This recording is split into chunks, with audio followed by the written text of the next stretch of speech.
ஷபாத் shalom. ஆண்டவராகிய இயேசு கிறிஸ்துவின் இனிய நாமத்தினால உங்களை மிகுந்த அன்போடு கூட நான் வாழ்த்துகிறேன். ஆமென். உங்களை ஆசீர்வதிக்கிறேன். கர்த்தர் நல்லவர், அவருடைய கிருபை என்றும் உள்ளது. ஆமென்.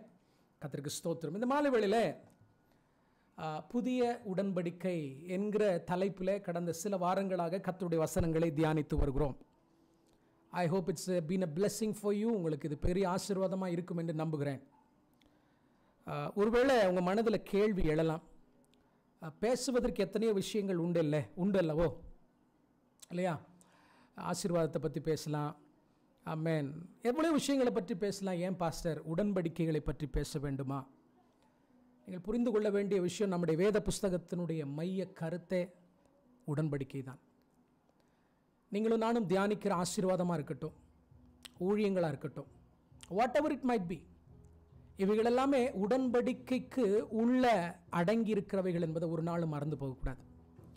அதனால தான் உடன்படிக்கையை பற்றிய தெளிவான அறிவு நமக்கு இருக்கும் என்றால், உடன்படிக்கையின் மூலமாக கிறிஸ்து நமக்கு வாக்கு பண்ணின ஆசீர்வாதங்களை குறித்த தெளிவு இருக்கும். ஹல்லேலூயா. ஒன்று அது. இரண்டாவது, இந்த கடைசி நாட்களிலே வஞ்சிக்கிற கள்ள போதகர்கள், கள்ள தீர்க்கதரிசிகள் திரளாய் எழும்பி இருக்கிறார்கள். என்னுடைய திருச்சபையினுடைய மந்தையை குறித்து எனக்கு பொறுப்பு உண்டு. ஹல்லேலூயா. அது மாத்திரமல்ல, நான் நேசிக்கிற அநேக ஜனங்கள் என்னோடு கூட இணைந்திருக்கிறார்கள். இந்த கடைசி காலத்தில் ஆமென், அடிக்கிற காற்றாகிய இந்த பொல்லாத வஞ்சகத்திலிருந்து ஜனங்களை தப்புவிக்க வேண்டும் என்கிற ரெஸ்பான்சிபிலிட்டியை கர்த்தர் எனக்கு கொடுத்திருக்கிறதுனால என்னுடைய ஜனங்களுக்கு சத்தியத்தை கற்றுக் கொடுக்க வேண்டும் என்கிறது என்னுடைய விருப்பம்.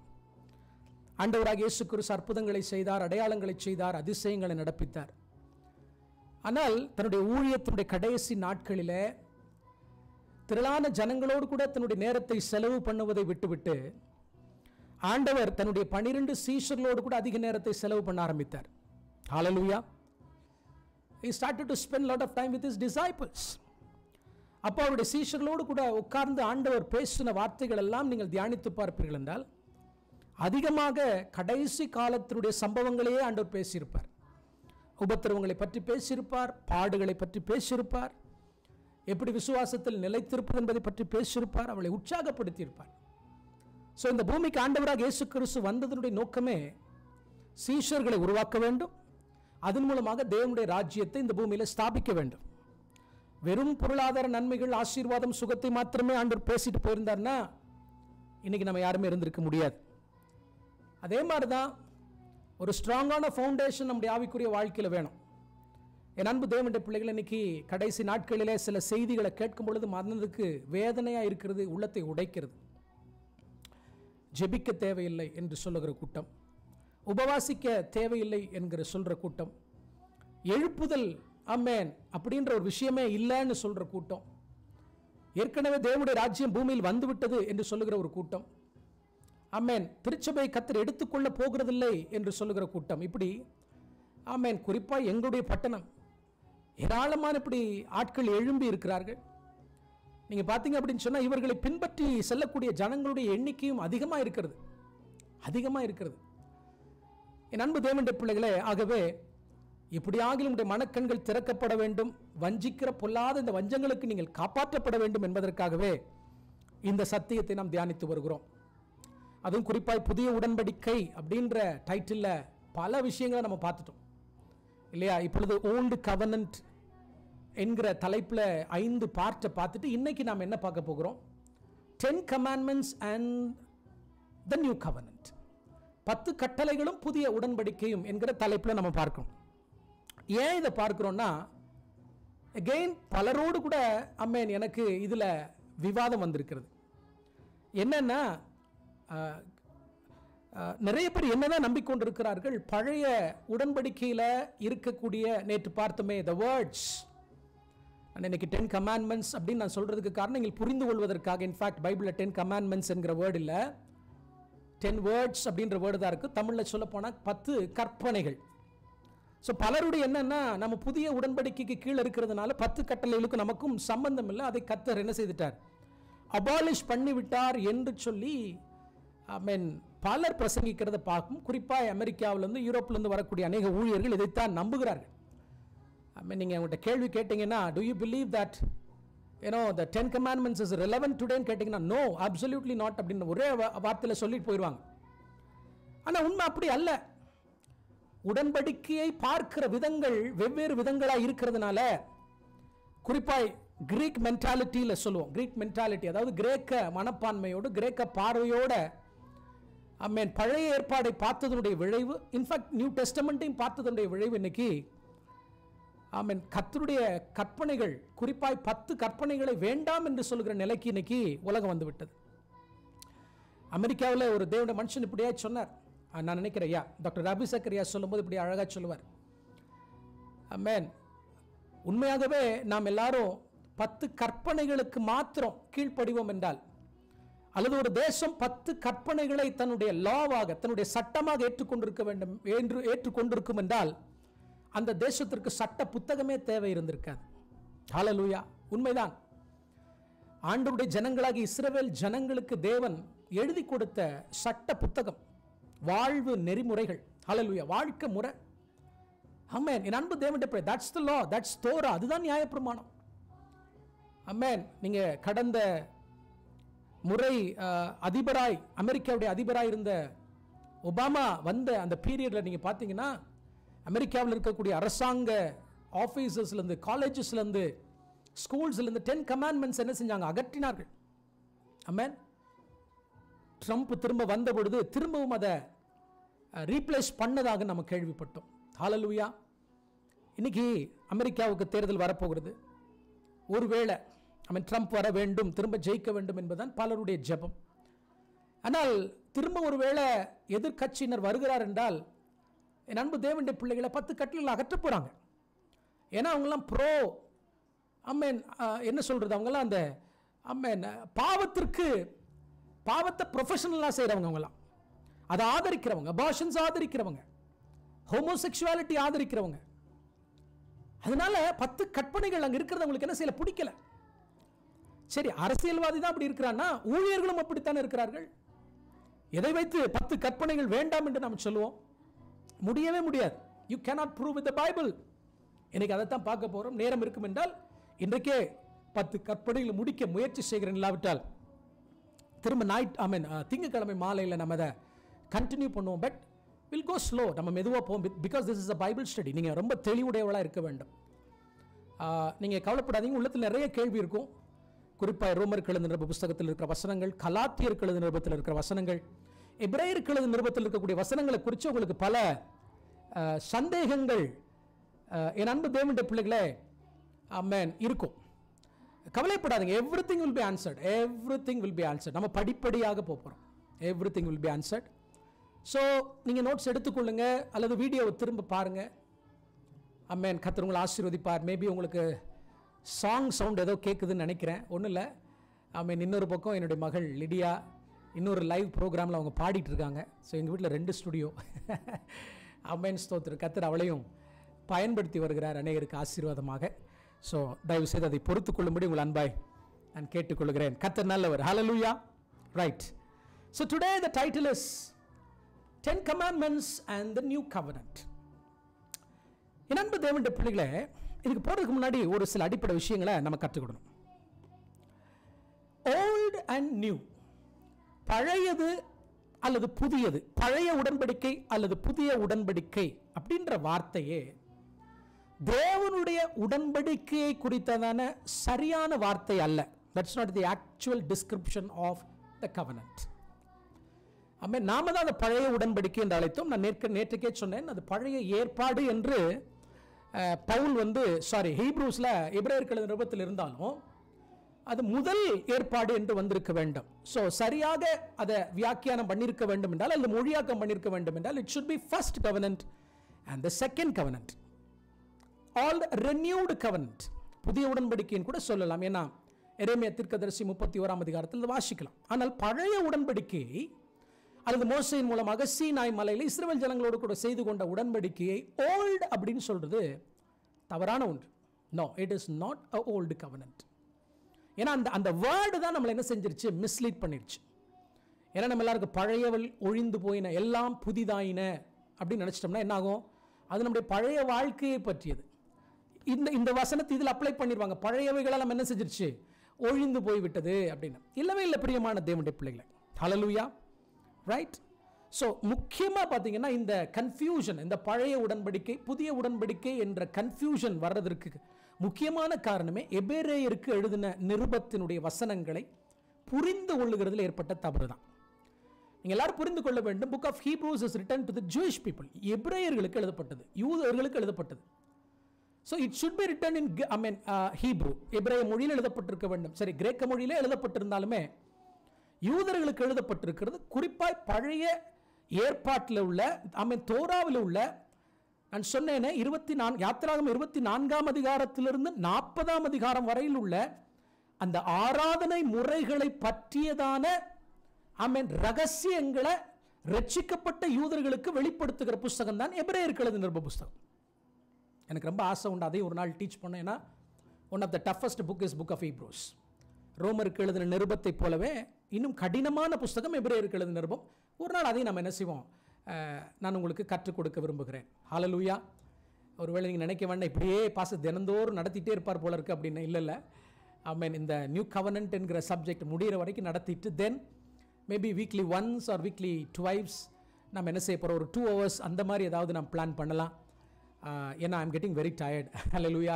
கண்டினியூஸாக ப்ரோக்ராம் இருக்கிறதுனால. எனிவே, என் அன்பு தேவனுடைய பிள்ளைகளே, ஆகவே பழைய உடன்படிக்கை புதிய உடன்படிக்கை என்கிற இந்த கருத்து வருவதற்கு, அது குறிப்பாக புதிய உடன்படிக்கை என்பது பிரச்சனை கிடையாது. ஏன்னா it's a new covenant, it's a renewed covenant. But மோசே மூலமாக இஸ்ரவேல் ஜனங்களோடு சீனாய் மலையில் வைத்து தேவன் செய்து கொண்ட உடன்படிக்கையை பழைய உடன்படிக்கைன்னு சொல்லியிருக்க கூடாது. என்ன சொல்லியிருக்கணும், ஃபர்ஸ்ட் கவனன்ட்னு சொல்லியிருக்கணும். பைபிள் அப்படித்தான் அழைக்குது. ஸோ இதை நீங்கள் மனசில் நல்லா வச்சுக்கோங்க. பைபிளில் எங்கேயுமே அது என்ன செய்யல, பழைய உடன்படிக்கை என்று என்ன செய்யல, அழைக்கப்படலை. ஹல்லேலூயா. ரைட். என் அன்பு தேவனுடைய பிள்ளைகளே, ஃபார் எக்ஸாம்பிள் இன்னொரு விஷயத்தையும் நான் சொல்கிறேன், நீங்கள் மனதில் வைத்துக் கொள்ளுங்க. புதிய உடன்படிக்கை என்று வரும்பொழுது இன்னொரு விஷயம் நமக்கு வருது. என்னன்னா, ஆண்டவர் பழைய உடன்படிக்கையை ரீப்ளேஸ் பண்ணி தான் புதிய உடன்படிக்கையை கொண்டு வந்தார். ஏன்னா அந்த பழைய உடன்படிக்கைன்ற வேர்டு வந்துட்டதுனால, நம்ம வீட்டில் ஒரு பழைய பொருள் இருக்குன்னா அந்த பழைய பொருளை கொடுத்துட்டு புதிய பொருளை என்ன செய்வோம், வாங்குவோம். அல்லது அந்த பழைய பொருளை தூக்கி வீசிட்டு புதிய பொருளை நம்ம என்ன செய்வோம், வாங்குவோம். ஸோ நம்ம மைண்டில் பழசுன்னு வரும்போது நம்ம என்ன நினைக்கிறோம், God replaced the old covenant with the new covenant. No, not at all. Not at all. இது மோசமான ஒரு தியாலஜி. இது ரீப்ளேஸ்மெண்ட் தியாலஜின்னு சொல்லுவாங்க. 99% பைபிள் ஸ்கூலில் கற்றுக் கொடுக்கப்படுகிற தியாலஜியை ரீப்ளேஸ்மெண்ட் தியாலஜி. அப்படின்னு என்ன அர்த்தம் தெரியுமா, ஆண்டவர் பழைய உடன்படிக்கையை ரீப்ளேஸ் பண்ணி புதிய உடன்படிக்கையை பண்ணினார். அல்லது God replaced Israel for church. இஸ்ரேலை ரீப்ளேஸ் பண்ணி ஆண்டவர் என்னத்தை கொண்டு வந்தார், திருச்சபையை கொண்டு வந்தார் என்று கற்றுக் கொடுக்கப்பட்ட சத்தியம் தான் ரீப்ளேஸ்மெண்ட் தியாலஜி. ஸோ அதை பற்றி நான் இன்னைக்கு பேச விரும்பல. ஓகே, அது நமக்கு வேண்டாம். ஆனால் உண்மையை சொல்லுகிறேன், God never replaced any covenant. எந்த ஒரு உடன்படிக்கையும் கர்த்தர் என்ன செய்யல, ரீப்ளேஸ் பண்ணவே கிடையாது. நல்லா புரிஞ்சுக்கோங்க. பைபிளில் உடன்படிக்கை என்று வரும்பொழுது முதல் ஆண்டவர் ஆதாமோடு கூட செய்து கொண்ட உடன்படிக்கை, ரெண்டாவது நோவாவோடு கூட செய்து கொண்ட உடன்படிக்கை, மூணாவது ஆபிரகாமோடு கூட செய்து கொண்ட உடன்படிக்கை, நான்காவது இஸ்ரவேல் ஜனங்களோடு மோசே மூலமாக செய்து கொண்ட உடன்படிக்கை, ஐந்தாவது தாவீதோடு கூட செய்து கொண்ட உடன்படிக்கை. ஆமென். ஆறாவது என் அன்பு தேவனுடைய பிள்ளைகளே, கிறிஸ்துவின் மூலமாக நம்மோடு கூட செய்து கொண்ட புதிய உடன்படிக்கை. இன்ஃபேக்ட் நீங்க பார்த்தீங்கன்னா இதுக்கு முன்னாடி ஒரு உடன்படிக்கை இருக்கு, ஏதேனின் covenant. That's a first covenant. நீங்க நல்லா புரிஞ்சுக்கோங்க, ஆதாமோடு கூட தேவன் உடன்படிக்கை செய்த பின்பு நோவாவோடு கூட ஆண்டவர் உடன்படிக்கை செய்யும் பொழுது, நான் சொல்றது நல்லா கவனிங்க, ஆதாமோடு கூட செய்து கொண்ட உடன்படிக்கையை கர்த்தர் ரீப்ளேஸ் பண்ணல. Okay, when God made covenant with Noah, he didn't replace the covenant with Adam. அதே மாதிரி தான் ஆபிரகாமோடு கூட தேவன் உடன்படிக்கை செய்த பொழுது நோவாவோடு கூட செய்து கொண்ட உடன்படிக்கையை ரீப்ளேஸ் பண்ணாரா? No, he didn't replace. அதே போல தான் இஸ்ரவேல் ஜனங்களோடு கூட தேவன் செய்து கொண்ட உடன்படிக்கையின் போது ஆபிரகாமோடு கூட செய்து கொண்ட உடன்படிக்கை ஆண்டவர் ரீப்ளேஸ் பண்ணாரா? Never. he never replaced any covenant. நான் தான் முதல்ல சொன்னேன், தேவனை பொறுத்த மட்டும் ஒரே ஒரு உடன்படிக்கை தான், the first covenant. அதனால தான் கவனன்ட்ஸ் இல்லை, ப்ளூரல் இல்லை, என்னவா இருக்குது, கவனன்ட்னு இருக்கு. அப்போ ஆதாமோடு கூட செய்து கொண்ட உடன்படிக்கை இன்றைக்கு ரெலவெண்டா இருக்கு. மோசேயோடு கூட செய்து கொண்ட உடன்படிக்கை இன்னைக்கு ரெலவெண்டா இருக்கு. ஹல்லேலூயா. ஆபிரகாமோடு கூட செய்து கொண்ட உடன்படிக்கை இன்னைக்கும் ரெலவெண்டா இருக்கு. ஹல்லேலூயா. என் அன்பு தேவனுடைய பிள்ளைகளே, அப்போது நம்ம என்ன நினச்சிக்கிட்டோன்னா, எதுக்கு இதெல்லாம் சொல்கிறேன்னா, பழைய ஏற்பாடு அவசியம் இல்லை, பழைய ஏற்பாடை படிக்கணுன்ற அவசியம் கிடையாது, புதிய ஏற்பாடு இருந்தால் போதும், நியாயப்பிரமாணம் அதை பற்றி நம்ம கவலைப்பட வேண்டாம், கிருபைக்குள்ளே தான் நம்ம வாழ்கிறோம், கிருபையை பற்றி மட்டும் திங்க் பண்ணால் போதும், நீங்களும் நானும் கிரியை அப்படின்றது நம்ம லைஃப்பில் இருக்கவே வேண்டாம், விசுவாசம் மட்டும் இருந்தால் போதும் ஆமென் என்று சொல்லி தவறாக ஜனங்களுக்கு போதித்து வேத புஸ்தகத்தை படிக்க விடாமல் பண்ணி, ஆமென், வெறும் வாக்குத்தத்தங்களை அறிக்கை செய்ய வைத்து பணம் சம்பாதிக்கிற கூட்டம் இன்னைக்கு பெருகிடுச்சு. They don't preach the word. They don't help you to walk with God. தேவனோடு நீங்க நடக்கிறதுக்கு அவங்க உதவி செய்ய மாட்டாங்க, தங்களே சார்ந்து இருக்க வச்சிருவாங்க. ஒரு போதகனுடைய வேலை என்ன, ஒரு டீச்சருடைய வேலை என்ன? ஆண்டவரை காண்பிச்சு கொடுக்கறது தான், ஆண்டவரோடு எப்படி நடப்பது என்பதை காண்பித்து கொடுக்கறதா எங்களுடைய வேலையை ஒழிய தேவனோடு நடப்பதற்கு ஆமென் என்னை நீங்கள் சார்ந்திருக்க வேண்டிய அவசியமே கிடையாது. ஹல்லேலூயா. ஏன் ஆமென் எல்லாவற்றையும் நம்ம படிக்கணும், பைபிளில் இருக்கக்கூடிய ஒவ்வொரு வசனங்களையும் நம்ம ஏன் படிக்கணும் அப்படின்னா, எவ்ரிதிங் இஸ் இம்பார்ட்டன்ட். எல்லாமே இன்னைக்கு ரெலவெண்ட்டாக இருக்குது. It teaches something. ஏதோ ஒன்று என்ன செய்யுது, நமக்கு கற்றுக் கொடுக்குது. ஆமென். அதனால தான் நம்ம என்ன செய்கிறோம், எல்லா உடன்படிக்கையிலும் நம்ம தரவாக நம்ம என்ன செய்து கொண்டிருக்கிறோம், படித்து கொண்டிருக்கிறோம். ஹல்லேலூயா. ஆகவே நல்லா புரிஞ்சுக்கோங்க, புதிய உடன்படிக்கை சீனாயினுடைய உடன்படிக்கை என்ன செய்யல, ரீப்ளேஸ் பண்ணல. It never replaced it. Hallelujah. In fact என்ன நடந்திருக்கிறது என்றால், சீனாயில இஸ்ரவேல் ஜனங்களோடு கூட செய்து கொண்ட உடன்படிக்கையை காட்டிலும் பெட்டர் ப்ராமிசஸ். எடுத்து வாசிப்போம் என்னோடு கூட சேர்ந்து. எபிரேயருக்கு எழுதின 8ஆம் அதிகாரம் 6ஆம் வசனம். எபிரேயருக்கு எழுதின நிருபம் 8ஆம் அதிகாரம் 6ஆம் வசனம். இவரோ விசேஷித்த வாக்குத்தத்தங்களின் பேரில் ஸ்தாபிக்கப்பட்ட விசேஷித்த உடன்படிக்கை. நியூ கவர்னன்ட் என்ன அழைக்கிறாரு, ஸ்பெஷலான ஒரு கவர்னன்ட். விசேஷித்த இன்ஃபேக்ட் ஸ்பெஷல்ன்ற வேர்ட் அல்ல, பெட்டர் கவர்னன்ட், அதான் சரியான வேர்ட். எப்படி மத்தியஸ்தராக இருக்கிறாரோ அப்படியே முக்கியமான ஆசாரிய ஊழியத்தை என்ன செய்திருக்கிறார், பெற்றிருக்கிறார். ஹல்லேலூயா. நல்லா புரிஞ்சுக்கோங்க, நியூ கவர்னன்ட்டை பற்றி பேசும்பொழுது என்ன சொல்லுகிறது, it is a better covenant. It didn't replace the old covenant, it is a better covenant. ஹல்லேலூயா.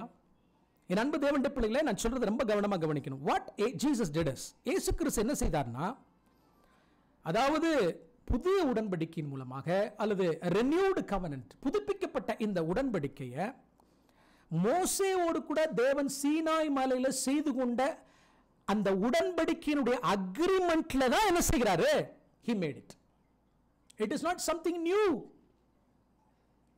நான் சொல்றது உங்களுக்கு புரியுதா?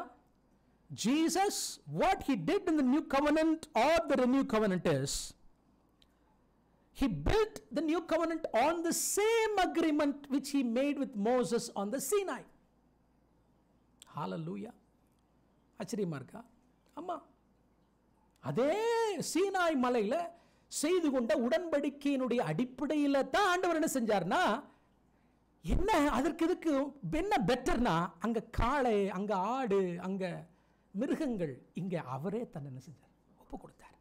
That's the better promises. அங்க பலி, அங்க மிருகங்களுடைய ரத்தம், அங்க மனிதனுடைய ஆசாரியத்துவம். ஆனா அவைகளெல்லாம் யாரை பற்றியது, இயேசு கிறிஸ்துவை பற்றியது. ஆகவே நான் தான் அது அப்படின்னு சொல்லி பெட்டரான பெர்ஸ்பெக்டிவ் இயேசு கிறிஸ்து புதிய உடன்படிக்கை நமக்கு என்ன செஞ்சாரு, தராரு. ஹல்லேலூயா. In fact he gave more meaning to the Sinai covenant. பழைய உடன்படிக்கை என்று சொல்லுகிறோமே, அதற்கு அதிக அர்த்தத்தை கொடுக்கிறார், மோர் மீனிங்கை கொடுக்கிறார், அதிக அழுத்தத்தை கொடுக்கிறார், அதிக அழகை கொடுக்கிறார். ஹல்லேலூயா. நான் சொல்றது உங்களுக்கு புரியுதா? ஆமென். அழகா சொல்ல மத்தேயு எழுதின சுவிசேஷம் 5ஆம் அதிகாரம், Matthew chapter 5 17-18 வாசிக்கிறேன். நியாயப்பிரமாணத்தை ஆகிலும் நியாயப்பிரமாணத்தை ஆனாலும் தீர்க்க தரிசனங்களை ஆனாலும் அழிக்கிறதற்கு வந்தேன் என்று எண்ணிக்கொள்ளாதீங்கள். I didn't come to abolish the law. அழிக்கிறதற்கல்ல, நிறைவேற்றுகிறதற்கே வந்தேன். I came to fulfill the law. வானமும் பூமியும் ஒழிந்து போனாலும் நியாயப்பிரமாணத்தில் உள்ளதெல்லாம் நிறைவேறும் அளவும் அதில் ஒரு சிறு எழுத்தாகிலும் ஒரு எழுத்தின் உறுப்பாகிலும் ஒழிந்து போகாதென்று மெய்யாகவே உங்களுக்கு சொல்லுகிறேன். வாவ்! இயேசு கிறிஸ்து தன்னுடைய வாயினால சொல்லுகிறார், வானமும் பூமியும் ஒழிந்து போனாலும் நியாயப்பிரமாணத்தில் இருக்கக்கூடிய இந்த வார்த்தைகள் இருக்க ஒரு உறுப்பு, அது எபிரேய மொழி தெரிந்தவர்களுக்கு தெரியும், டிடில், ஒரு சின்ன ஒரு யோத், ஒரு சின்ன லெட்டர். என் அன்பு தேவனுடைய பிள்ளைகள், அது கூட ஒழிந்து போகாதுன்னு ஆண்டவர் சொன்னார். எப்படி நீங்க இன்னைக்குள்ள ஆட்கள் நியாயப்பிரமாணத்துக்கும் இன்னைக்கு புதிய உடன்படிக்கைக்கும் சம்பந்தம் இல்லைன்னு சொல்வார்கள்? இன்னொரு வேர்டு கூட சொல்லுவாங்க, அதான் நிறைவேற்றி விட்டாரு, he fulfilled. அதுக்கு விளக்கம் சொல்றேன், கவனிங்க. நியாயப்பிரமாணத்தை அவர் நிறைவேற்றி விட்டார், ஆங்கிலத்தில் fulfilled அப்படின்னு சொல்லுவாங்க. இப்படி நான் சொல்றேன், he filled it to the full. எப்படி? he filled it to the full.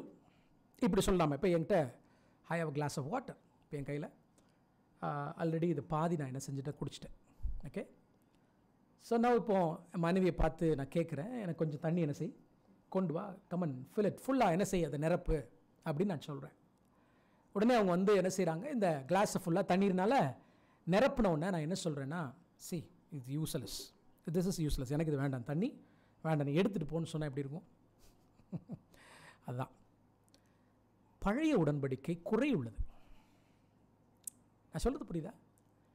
பழைய உடன்படிக்கையில் குறைகள் உண்டு, பிரமாணத்தில் அல்ல. நல்லா புரிஞ்சுக்கோங்க, there is a difference between law and the covenant. தேவனுடைய தோராவில், லாவில் ஒரு குறையுமே கிடையாது. பிழை எங்கன்னா உடன்படிக்கையில் தான் பிழை. வாசிப்போம், எபிரேயர் எழுதினது உங்களுக்கு விளக்குறேன். ஏன்னா இந்த விஷயத்தில் நான் நிறைய பேரோடு கூட பேசி அவர்களுக்கு புரிய வைத்திருக்கிறேன். காரணம் என்னன்னா, ஈவன் தேவனுடைய ஊழியர்களை தவறாக இந்த பகுதியை புரிந்து வைத்திருக்கிறாங்க. குறிப்பாக ஹீப்ரூஸ் சாப்டர் 8, ஆமென், 8ஆம் அதிகாரம் 6ஆம் வசனத்தை வாசிட்டோம். 7ஆம் வசனத்தை வாசிப்போம். அந்த முதலாம் உடன்படிக்கை பார்த்தீங்களா, ஓல்டு கவர்னன்ட்னு இருந்திருக்கலாம்ல, என்னென்ன இருக்கு? ஃபர்ஸ்ட் கவர்னன்ட். முதல்ல நம்ம வாயிலிருந்து ஓல்டு கவர்னன்ட்னு வர்றதை நம்ம என்ன செய்யணும், நிறுத்தணும். ஆமென். நானே என்னுடைய போஸ்டர்ஸ் எல்லாம் மாற்றணும்னு இருக்கேன், புரிந்து கொள்ளுகிறதுக்காக தான் ஓல்டு கவர்னன்ட்னு போஸ்டர் போடுறோம். சரி, எனிவே, அந்த முதலாம் உடன்படிக்கை பிழை இல்லாதிருந்ததானால் இரண்டாம் உடன்படிக்கைக்கு இடம் தேட வேண்டுவதில்லையே. அப்ப ஏன் ஆண்டவர் இன்னொரு உடன்படிக்கை அல்லது நியூ கவர்னன்ட்ன்ற ஒரு விஷயத்தை கர்த்தர் ஏன் கொண்டு வரணும்? ஸோ இதை வந்து ஆண்டவர் ஆல்ரெடி எரேமியா மூலமா பேசியிருக்கிறார், எசேக்கியேல் மூலமா ஆண்டவர் என்ன செஞ்சிருக்கிறார், பேசியிருக்கிறார். ஹல்லேலூயா, ரைட்? ஏன் ஆண்டவர் வந்து இரண்டாவது உடன்படிக்கை அகைன் ஒரு ரெனியூட் கவர்னன்ட்டுக்கு ஏன் கொண்டு வரணும், ஏன் அதை செய்யணும்னா, முதலாம் உடன்படிக்கையில் என்ன இருந்துச்சு, பிழை இருந்துச்சு. நம்ம எல்லாருக்குமே தெரியும். Stronger partner of the covenant God, ஆண்டவருடைய சைடில் எந்த பிழையுமே இல்லை. ஆண்டவருடைய சைடில் எந்த பிழையுமே இல்லை. உடன்படிக்கையினுடைய stronger partner is always faithful, அவர் எப்பொழுதும் உண்மை உள்ளவராக இருக்கிறார். உடன்படிக்கையினுடைய வீக்கர் பார்ட்னராக இருக்கிற நம்ம தான் தவறு செஞ்சோம். இஸ்ரவேல் ஜனங்களை அவரை விட்டு விட்டு என்ன செஞ்சாங்க, பொன் கன்றுக்குட்டியை வணங்கினார்கள், அஸ்திரோத்துகளை தேடி போனாங்க, பாகால்களை தேடி போனாங்க, அவர்களை மீட்டெடுத்த மணவாளன் அவங்க மறந்து போனாங்க. விளைவு அவர்களுடைய பார்வையில் உடன்படிக்கை என்ன செஞ்சிருச்சு, முறிஞ்சு போச்சு. ஹல்லேலூயா. நான் சொல்றது உங்களுக்கு புரியுதா? அதுதான் பிழை, அதுதான் பிழை. Not on his side.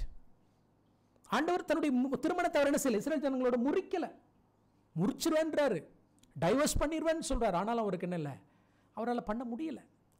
ஓசியா தீர்க்கதரிசன புத்தகத்தை வாசித்து பாருங்க. ஏன் தீர்க்கதரிசிகளை எழுப்பினார், கண்டினியூ தேவனுடைய மனிதர்களை எழுப்பி ஏன் அவர்களை திரும்ப திரும்ப தன் மண்ணில் கர்த்தர் இழுத்துக் கொள்கிறார்? ஏன் அவ்வப்போது அவர்கள் பாவம் செய்யும் பொழுதெல்லாம் ஆண்டவர் மீதியானியர் கையிலும் பெலிஸ்தியருடைய கையிலும் கர்த்தர் விட்டு போடுகிறார்? காரணம் என்ன? அவர்கள் உணரணும், என்னுடைய மணவாளனை போற ஒரு மணவாளன் இல்லைன்றதை அவங்க உணரணும். அவங்க வேசித்தனம் செய்தாலும் விபச்சாரம் செய்தாலும் ஆண்டவர் விட்டு வழி விலகி தங்களுக்கென்று 1000 மணவாளன்களை அவங்க சூஸ் பண்ணாலும் கடைசி வரைக்கும் அவர் தன்னுடைய உடன்படிக்கை என்ன பார்க்கிறார், உறுதியா இருக்கிறார். So பிழை என்பது not on God's part but on the people of Israel's part. நான் சொல்றது உங்களுக்கு புரியுதா? நல்லா கவனிச்சுக்கோங்க. பிழை என்பது உடன்படிக்கையில தானே ஒழிய பிழை என்பது பிரமாணத்தில் அல்ல. Not on the law. There is no mistake on the law. பலர் இந்த வசனத்தை தவறாக புரிஞ்சிட்டு பிரமாணத்தில் பிழை என்று சொல்றார். சொல்லியிருக்கிறாங்க நிறைய பேர். No no, not at all. வாசிங்க 8வது வசனத்தை வாசிங்க. அவர்களை குற்றப்படுத்தி, யார? இஸ்ரவேல் ஜனங்களை குற்றப்படுத்தி அவர்களை நோக்கி, இதோ கர்த்தர் சொல்லுகிறது என்னவெனில், இஸ்ரவேல் குடும்பத்தோடும் யூதா குடும்பத்தோடும் நான் புது உடன்படிக்கையை ஏற்படுத்தும் காலம் என்ன செய்கிறது? வருகிறது. அப்படின்னா என்ன அர்த்தம்? என்னோடு கூட அவர்கள் செய்த உடன்படிக்கையை முடிச்சிட்டாங்க. பாட்டுக்கு அவங்க இஷ்டத்துக்கு மணவாளன் தேடி போயிட்டாங்க. ஆனா நான் விட போறதில்ல. நான் மறுபடியும் என்ன செய்ய போறேன்? I'm going to renew the covenant. Hallelujah. ஆமென். இதைத்தான் எரேமியா 31, 33 34 வரை வாசிக்கிறோம்.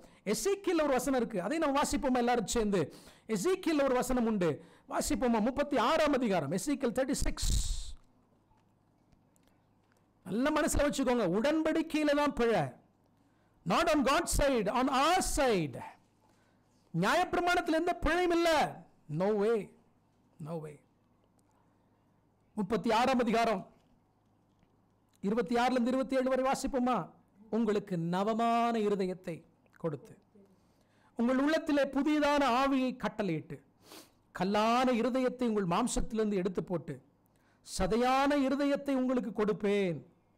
உங்கள் உள்ளத்திலே என் ஆவியை வைத்து உங்களை என் கட்டளைகளின்படி நடக்கவும் என் நியாயங்களை கைக்கொள்ளவும் அவைகளின்படி செய்வேன்றார். நியூ கவர்னன்ட் தான். New covenant, renewed கவர்னன்ட்.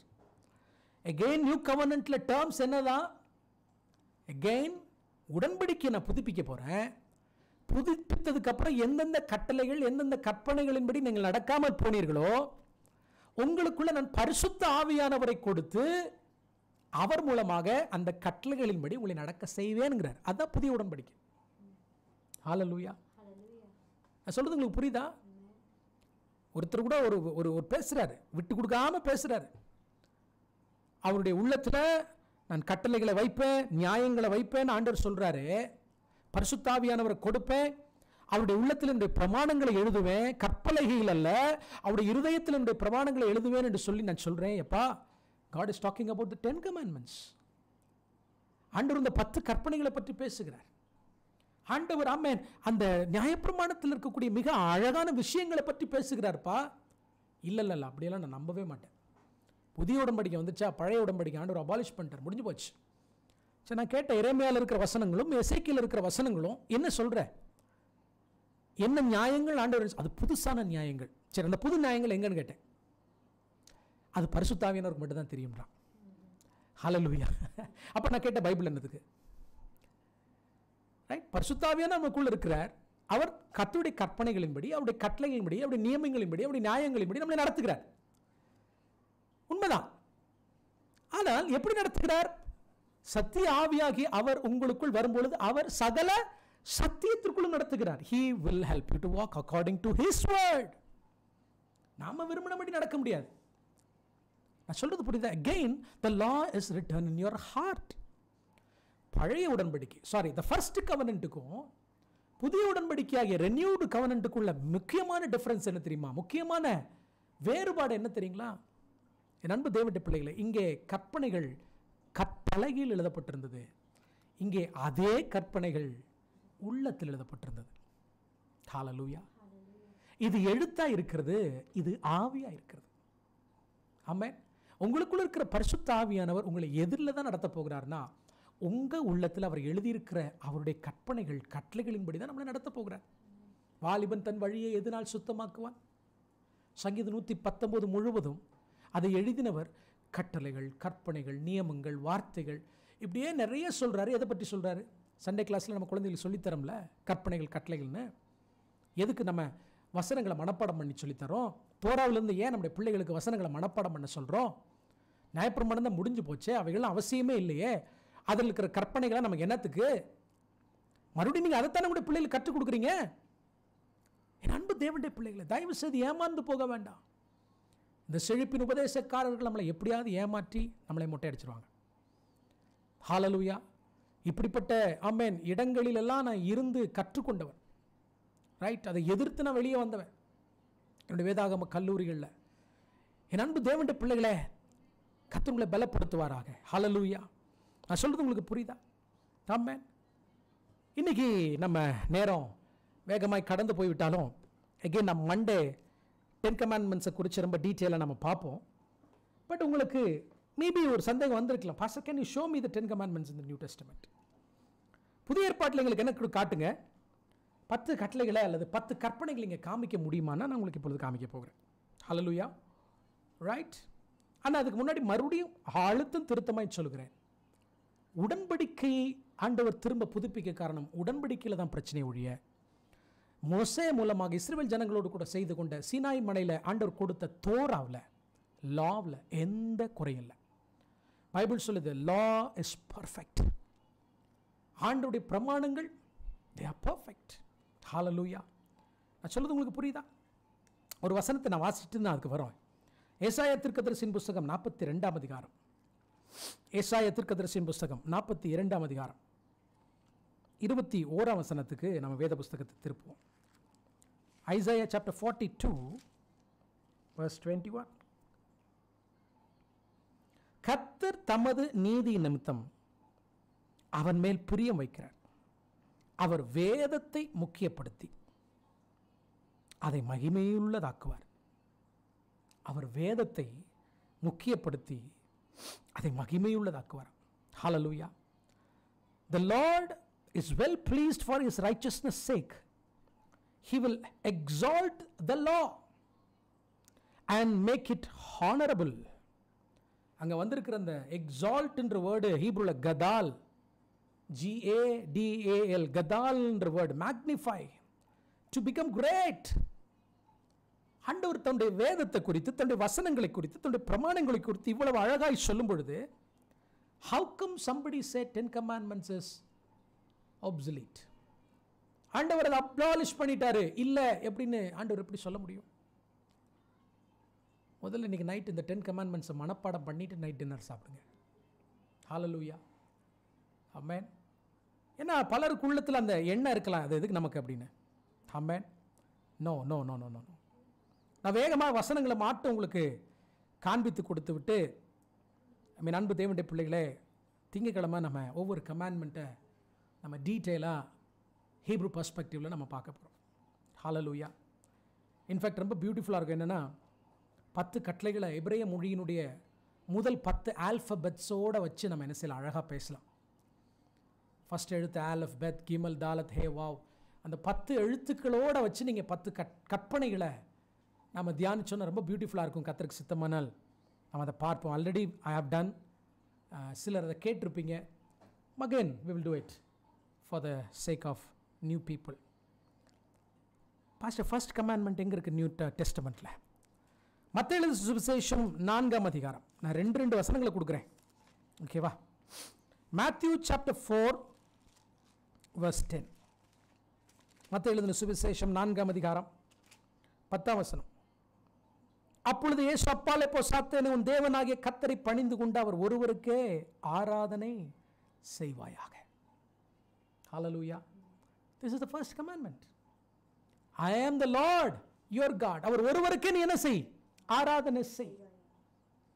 என் அன்பு தேவனுடைய பிள்ளைகளே, இன்னொரு வசனத்தை கொடுக்கிறேன். மத்தேயு எழுதின சுவிசேஷம், அதே மத்தேயு எழுதின சுவிசேஷம் 22ஆம் அதிகாரம் 37 38 வரை வாசிங்க. ஆமென். இயேசு அவனை நோக்கி, உன் தேவனாகிய கர்த்தரிடத்தில் முழு இருதயத்தோடும், உன் முழு ஆத்துமாவோடும், உன் முழு மனதோடும் அன்பு கூறுவாயாக. இது முதலாம் பிரதான கற்பனை. இதற்கு ஒப்பாய் இருக்கிற 2ஆம் கற்பனை என்னவென்றால், உன்னிடத்தில் நீ அன்பு கூறுகிறது போல பிறனிடத்திலும் என்ன செய்வாயாக, அன்பு கூறுவாயாக. ஆமென். அன்பு தேவனுடைய பிள்ளைகளே, அந்த முதல் கட்டளை நம்ம இங்கே பார்க்க முடியுது, அல்லது முதல் கற்பனையை பார்க்க முடியும். Love your Lord with love your God with all your heart and with all your soul and with all your mind. அவர் ஒருவருக்கே நீ ஆராதனை செய்வாய். He is the Lord your God. என் அன்பு தேவனுடைய அது ஆணித்தரமா ஆண்டவர் என்ன செய்கிறாரு, ஆண்டவராக இயேசு கிறிஸ்து அதை பேசுகிறார். ஹல்லேலூயா, ரைட். இந்த இடத்துல ஒரு விஷயத்தை சொல்லணும். இந்த வசனத்தை வாசிக்கும் பொழுது சிலருடைய மனதில் வந்திருக்கும், அதுதான் 613 கட்டளைகள் ஆண்டவர் 2 கட்டளைகள் என்ன செஞ்சிட்டாரு, சுருக்கிட்டார்ல அப்படின்னு. ஒருத்தவர் கூட பேசி கொண்டிருக்கும் பொழுது அவர் சொன்னார், இந்த வசனத்தை தான் எனக்கு மேற்கோட் காமிச்சாரு. உன் தேவனாகிய கர்த்தரிடத்தில் உன் முழு இருதயத்தோடும், உன் முழு ஆத்மாவோடும், உன் முழு பலத்தோடும், உன் மனதோடும் அன்பு கூறுவாயாக அப்படின்னு சொல்லிட்டு உன்னிடத்தில் அன்பு கூறுகிறது போல புதுசு ஆண்டவர் கொடுத்த பிரமாணம் தாங்க அப்படின்னாரு. இயேசு கிறிஸ்து கொடுத்த புதிய பிரமாணமா. அப்பா நான் அந்த வசனத்தை காமிச்சியப்பா, பைபிளை தேடி கண்டுபிடிச்சேன்னா இதில் இருக்கிற ஒரு வசனம் உபாகமத்தில் இருக்குது, இன்னொரு வசனம் லேவியராகமத்தில் இருக்குது. ஹல்லேலூயா. ஆமென். ஆல்ரெடி தோரால இருக்கக்கூடிய நியாயப்பிரமாணத்தில் இருக்கக்கூடிய 2 வசனங்களை தான் ஆண்டவருக்கு மேற்கோள் காட்டுகிறார். உன் முழு இருதயத்தோடும் உன் முழு ஆத்மாவோடும் தேவனில் அன்பு கூறுவாயாக என்பதும், உன்னை நீ நேசிப்பது போல பிறனை நேசிப்பாய் என்பது எங்க இருக்கு தெரியுமா? தோரால இருக்கு, நியாயப்பிரமாணத்தில் இருக்கு. உங்களுக்கு ஹோம்வொர்க் கொடுக்குறத கண்டுபிடிங்க. அல்லது ஆல்ரெடி நிறைய பேருக்கு தெரியும், இப்போவே நீங்கள் போட்டுருவீங்க. பட் இப்போ கவனிங்க. Right? It is in the Old Testament, it is in the Torah, it is in the law. ஹல்லேலூயா. என் அன்பு தேவனுடைய பிள்ளை, அதைத்தான் ஆண்டவர் மேற்கோள் காட்டுகிறார். சரி, ஸோ முதலாவது கற்பனை நான் உங்களுக்கு காமிச்சேன். இரண்டாவது கற்பனை 1 யோவான் 5ஆம் அதிகாரம் 21ஆம் வசனம். 1 யோவான் 5ஆம் அதிகாரம் 21ஆம் வசனம்.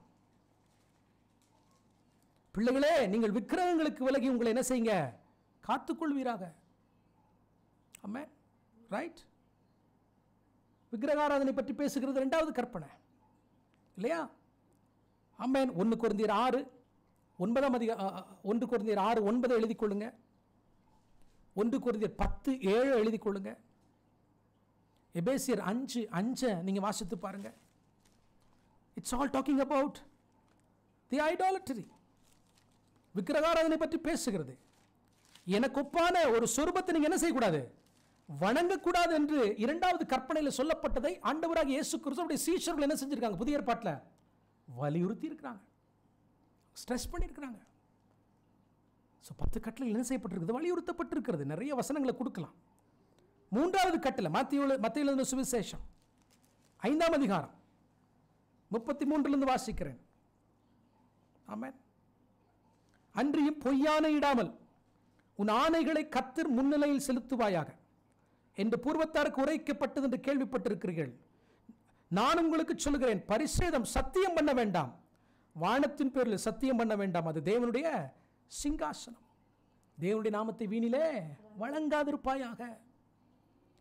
இன்ஃபேக்ட் நான் தான் சொன்னேன், ஃபர்ஸ்ட் கவனன்ட்டுக்கும் the renewed covenantக்கும் பெரிய டிஃபரன்ஸ்னா, ஆண்டவர் இதுக்கு அதிக அழுத்தத்தை கொடுக்கிறார், அதிக எக்ஸ்பிளனேஷனை கொடுக்கிறார், பெட்டரான நாலேஜ் கொடுக்கிறார் ஆண்டவர், அதை விரிவாக கொடுக்கிறார். புதிய ஏற்பாடு என்ன செய்கிறது தெரியுமா? பழைய ஏற்பாடை விரிவாக்கி கொடுக்கிறது. ஹல்லேலூயா. It explains the Old Testament. ஆமென். இன்னும் வசனங்கள் எழுதிக் கொள்ளுங்க. Matthew chapter 7 verse 21 to 23. மத்தேயு எழுதின சுவிசேஷம் 7ஆம் அதிகாரம் 21 23. நிறைய வசனங்கள் உண்டு, நேரம் இல்லை.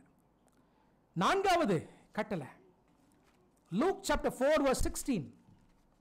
லூக்கா எழுதின சுவிசேஷம் 4ஆம் அதிகாரம் 16ஆம் வசனம். லூக்கா எழுதின சுவிசேஷம் 4ஆம் அதிகாரம் 16ஆம் வசனம். தாம் வளர்ந்த ஊராகிய நாசரேத்துக்கு அவர் வந்து தம்முடைய வழக்கத்தின்படி ஓய்வு நாளில் ஷபாத்ல ஜெபாலயத்தில் பிரவேசித்து, இயேசு கிறிஸ்துவும் சரி அவருடைய சீஷர்களும் சரி ஓய்வு நாளில் அவங்க ஒரு நாளும் ஜெபாலயத்துக்கு செல்வதை அவங்க என்ன செய்யல. ஓய்வு நாளில் இயேசு கிறிஸ்துவ நீங்க எங்க பார்க்கலாம்? ஜெபாலயத்தில் பார்க்கலாம். ஷபாத், ஓய்வு நாளை பரிசுத்தமாய் ஆசரிப்பாயாக. ஆண்டவராக இயேசு கிறிஸ்துவை ஏற்றுக்கொண்டு ரட்சிக்கப்பட்ட சீஷர்கள் கூட அப்போஸ்தலர் நடவடிக்கைகளை வாசிச்சு பார்த்தீங்கன்னா, they continue to go to the synagogues on the Shabbat. வாரத்தில் முதல் நாளில் கூடினாங்க.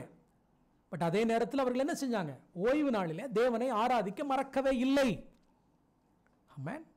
ஹல்லேலூயா. 5th commandment.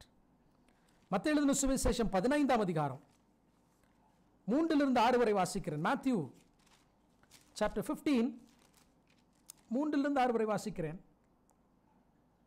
அவர் அவர்களுக்கு பிரயத்திரமாக, நீங்கள் பாரம்பரியத்தினால் தேவனுடைய கற்பனையை ஏன் மீறுகிறீர்கள்?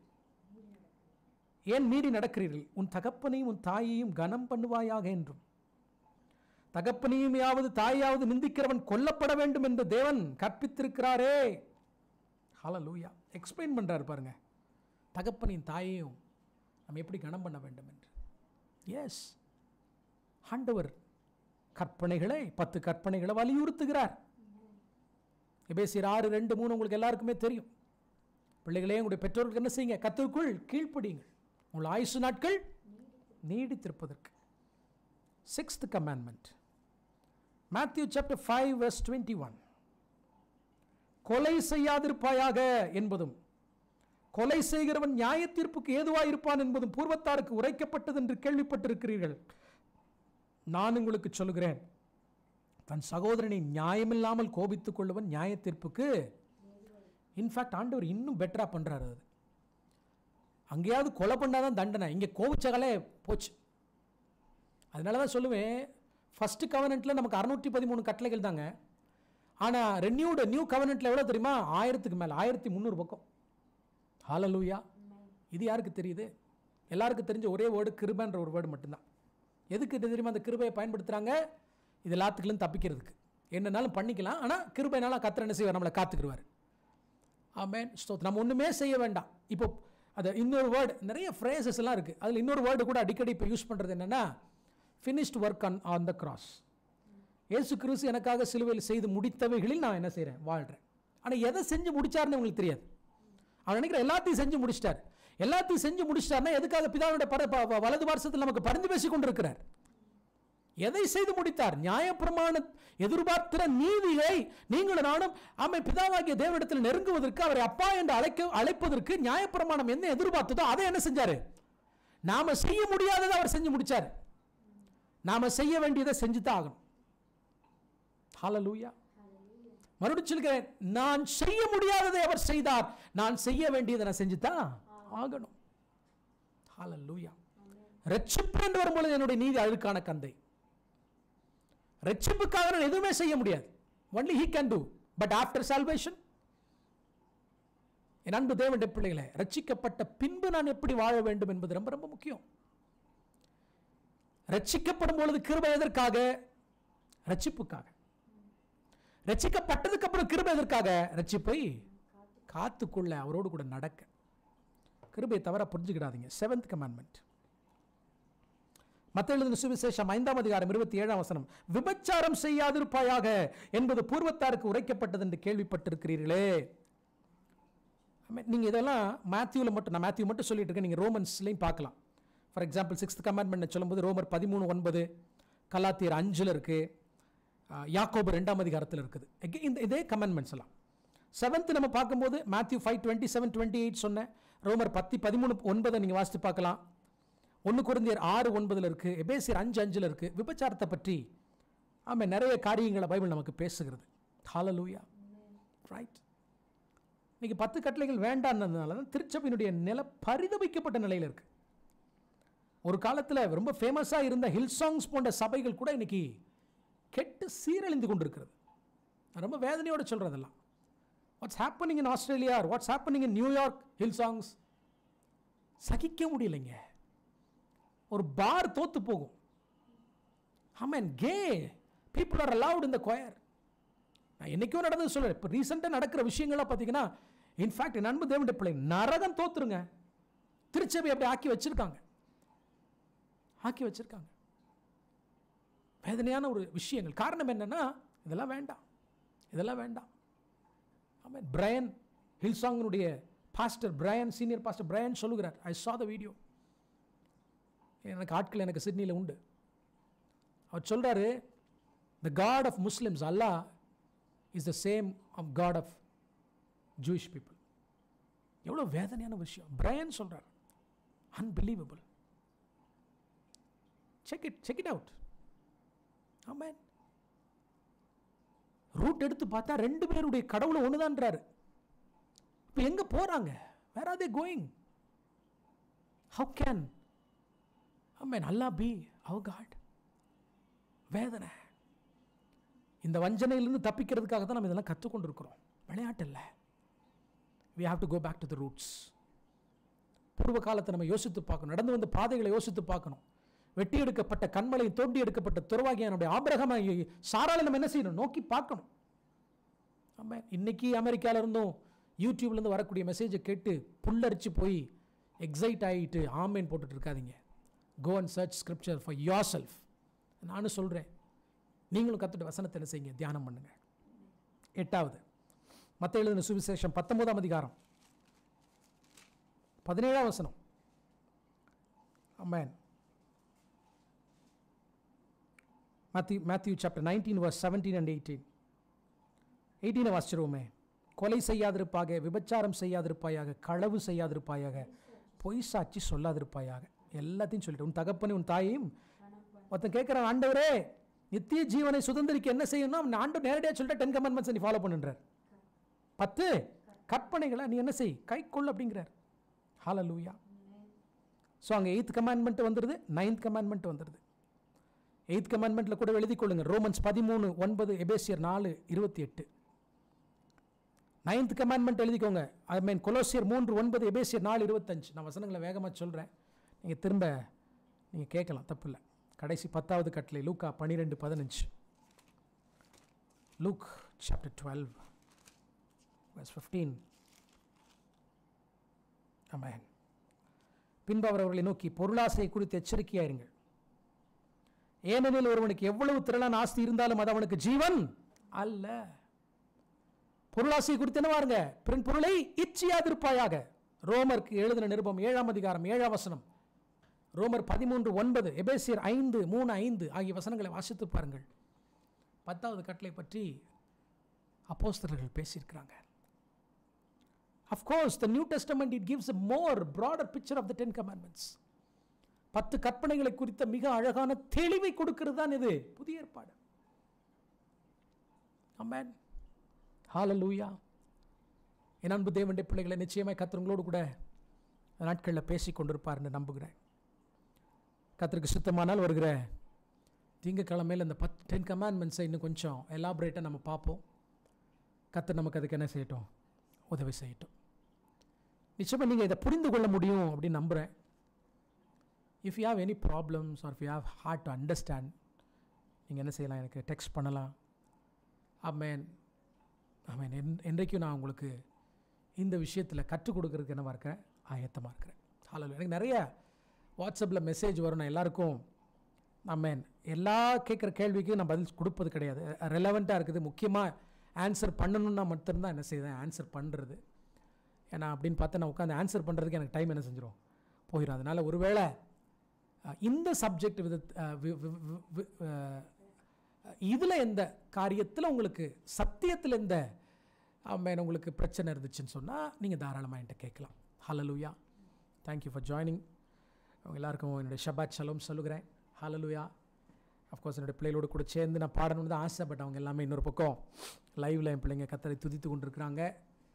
எனவே நீங்கள் உங்கள் வீடுகளில் நான் பாடி ஆண்டவர் என்ன செய்யுங்க, மகிமைப்படுத்த ஜெபமுமா. எங்களை மிகவும் அதிகமாக நேசிக்கிறீங்கள் அன்பின் பரலோக பிதாவே, இந்த நல்ல ஷபாத்தில் உம்முடைய பாதத்தில் அமர்ந்து ஆண்டவரே 10 commandments and the new covenant என்கிற தலைப்பில் ஆண்டவர் நாங்கள் பார்த்தோம். புதிய உடன்படிக்கைக்குள்ளே இருக்கக்கூடிய வசனங்களில் எப்படி அழகாக 10 கற்பனைகளை நீர் விரிவாக்கி தந்திருக்கிறீர், எக்ஸ்பிளைன் பண்ணியிருக்கிறீர் என்பதை நாங்கள் பார்த்தோம். இன்ஃபேக்ட் இன்னும் பெட்டரான இடத்துல பிளேஸ் பண்ணியிருக்கிறீங்க ஆண்டவரே. எங்களுடைய கண்களை திறந்தீங்க, அதுக்காக நன்றி ஏசப்பா. எங்களுக்குள்ளே கொடுத்திருக்கிற பரிசுத்த ஆவியானவருக்காக நன்றி. பரிசுத்த ஆவியானவர் சத்தியங்களுக்குள்ள எங்களை நடத்தி செல்கிறீர். சத்தியங்கள் என்பது உங்களுடைய வார்த்தைகள். நாங்கள் படிக்காத வார்த்தைகள் அல்ல, நாங்கள் படித்து கொண்டிருக்கிற வார்த்தைகள், எழுதப்பட்ட வார்த்தைகள். ஆமீன். இந்த லோகோஸை நீங்கள் ரேமாவாக எங்களுக்கு என்ன செய்கிறீங்க, கொடுக்குறீங்க. எங்களோடு பேசினதற்காக நன்றி. இந்த ஷபாத்தில் என்னோடு கூட இணைந்த ஒவ்வொரு குடும்பங்களை நான் மனதார பிளஸ் பண்ணுறேன். கர்த்தர் உங்களை ஆசீர்வதித்து உங்களை காக்க கடவர். கர்த்தர் தமது முகத்தை உங்கள் மேல் பிரகாசிக்க பண்ணி உங்கள் மேல் கிருபையாக இருக்க கடவர். கர்த்தர் தமது முகத்தை உங்கள் மேல் பிரசன்னமாக்கி உங்களுக்கு சமாதானம் கட்டளையிட கடவர் என்று என் பிள்ளைகளை ஆசீர்வதிக்கிறேன். நன்மையும் கிருபையும் ஜீவனுள்ள வாழ்நாளெல்லாம் அவர்களை தொடரட்டும். எல்லா மகிமையும் உமக்கே செலுத்துகிறேன் இயேசுவின் நாமத்தில் பிதாவே. ஆமென். ஆமென். ஷலோம் ஷலோம் ஷலோம். God bless you. God bless you.